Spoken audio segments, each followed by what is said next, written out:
Ano ang pinaka-the best kapag mag-use ka ng tubig? Nagagamitin? Timba. Timba, di ba?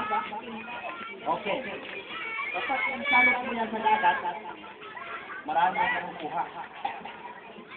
Alam niyo ba yung malaki na may butas? Ang tawag doon? Ha? Di yung may butas na maliliit. Banga! Sikpaw! Sikpaw! Malaki yun. Parang timba rin siya. Lagayan ng mga tuyo. Di ba? May butas. Pangalan ng bukas. Nemer! Bukas ang pangalan ng samin. Patsit! Ilagay mo dyan sa dagat, tapos napuno ng tubig. Di ba? Napuno ng tubig, lagay mo sa dagat, napuno ng tubig yun. Buhatin mo. Walang laman. Walang laman. Siyempre, butas may butas. Ano ang pinakamailang? Kahit sa teacher lang, maliit lang yan. Walang butas. Sa tawag mo yan, may laman. Kuha. Di ba? Tama po. Ano ang mas mainam? Piso na sa pusa mo, 1,000 na wala sa pusa mo. Piso! Piso! Oh, piso. Sino gusto ng piso? Ako! Okay Ganito mga kapatid, kasi ang oras natin.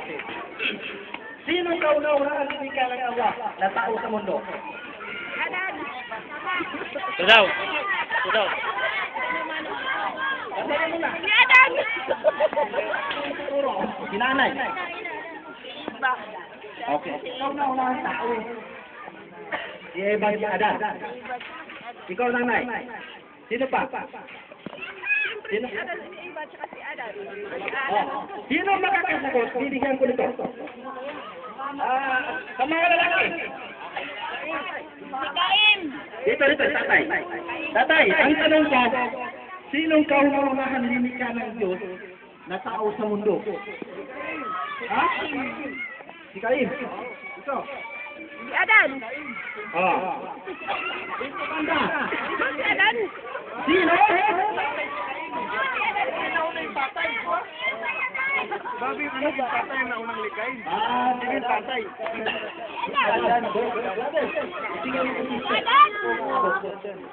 Siya din ang unang tao. Yan. Diba? Nakalimutan niyo.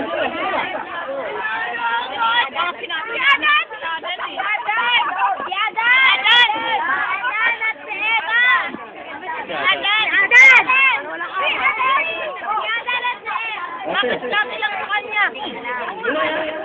Kaya niyo ba? Okay, sa history ng Pilipinas.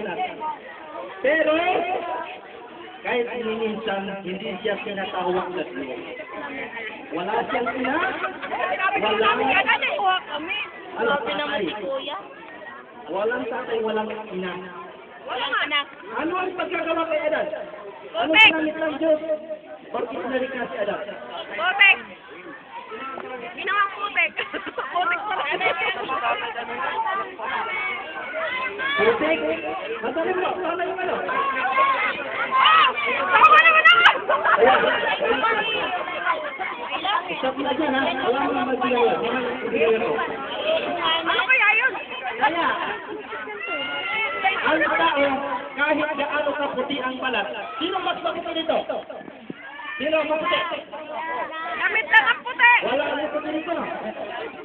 Orok lang! Ang tao, kahit gaano siya kaputi, meron pa rin siyang libas. Oo, mayroon pa rin. May libas pa rin ng tao. Oo, lubukin mo, magkakaroon ni Pao. Hindi pa, amazing. Nandito pa sa Biblia yun? Wala. Mayroon! Mayroon! Nandito sa Biblia. Oo! Okay, ikukumpul natin sa Quran ha. Baka mag-Muslim na si nanay. Ikukumpul natin sa Quran. Maya-maya nanay, iiyak mo sa harapan mo para ipaliwanag ko sa iyo. Okay, putik ang pinanggalingan ni Adan. Tayo lahat. Yun ang doon tayo nagmula. Yun ang paninlain natin. Bakit Kay hindi Adan. mo na hinala? Sino ang pangalawa? Lilikha ng Allah. Eva! Eva! Eva! Pangalawa ang lilikha ni Allah. May tatay. Wala! Wala nanay. Wala! Eva! Eva! Eva! Eva! Si Eva ha? Wala walang Premyo, premyo. premyo. Oh, preview namin! Mamaya, hindi ko yung premyo. Okay, mamaya ito. Baka dito haharap kay nanay. Pupunta rin dyan kay nanay ito, electric fan. Huwag naman sana, wala pang premyo. Oh, malapit na, oh. Okay. Ang pangatlo, sino limita ng Diyos? May nanay, walang tatay. Si Adan, si Iba. Si Adan, si Iba. Ano yan? Sino ka? Namiro. Mga hayo, sino ka? Ahab. Ahad. Ikon. Sino ka? Ako ang sasagot. Walang premyo ang mamaya. Si Adan, walang nanay, walang tatay, hindi ka ng Diyos. Kahit di minsan hindi siya nagiging Diyos. Si Eva, hindi ka ng Allah, may tatay, walang nanay, hindi siya nagiging Diyos. Si Jesus, pangatlo na niligan ng Allah, may nanay, walang tatay, bakit naging Diyos? Na hindi man ang sinuturo na siya ay Diyos. Okay. Pangapat, sino yung tao? Nalilikan ng Allah, Diyos, may nanay, may tatay. Sino? Ako. Ako. Ikaw. Tayo.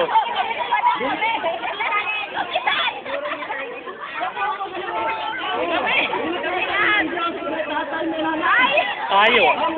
Ayaw na! Lawak mo! Okay. Konti lang.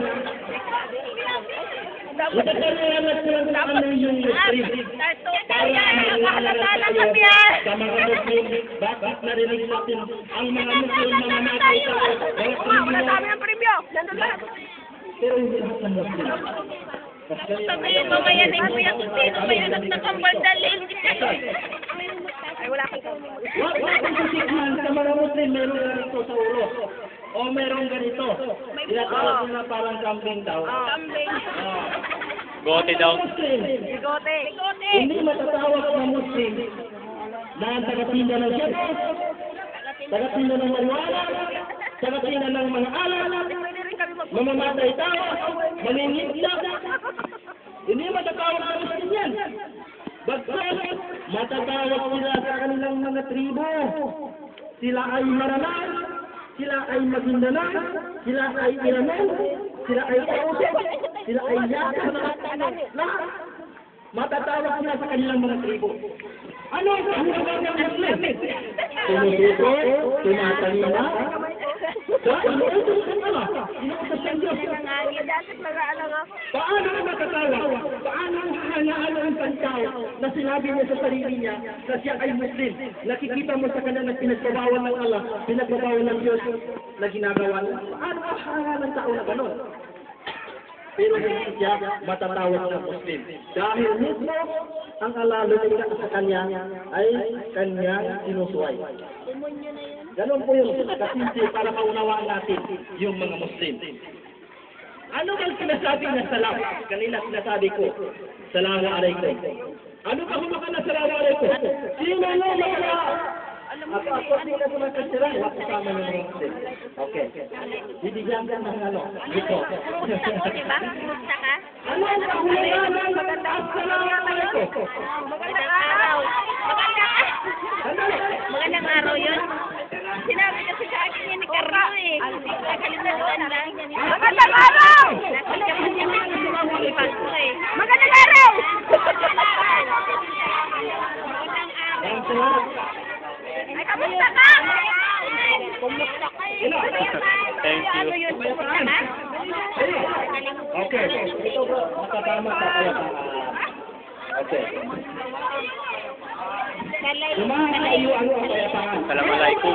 Assalamualaikum. Sinabi na yan sa akin eh. Ano? Sumayo ang kapayapaan. Kaya ang mga Muslim, hindi namin matatawag sila ay masasama. Magkatawag ako Alam ng mo Muslim rin pa lang. Assalamu alaikum. Sumayo ang kapayapaan. Sinasabi na ng iba, wa alaikum salam. Sumayo ang kapayapaan. Kunin mo nga doon na yung ano natin yung Dictionary na ano? Hindi ko alam kung libro. Hindi ko paliwanag ko. Ito, mga Muslim tayo, mga Muslim. Mahina tayo sa English, ha? So, Tagalog, Arabic.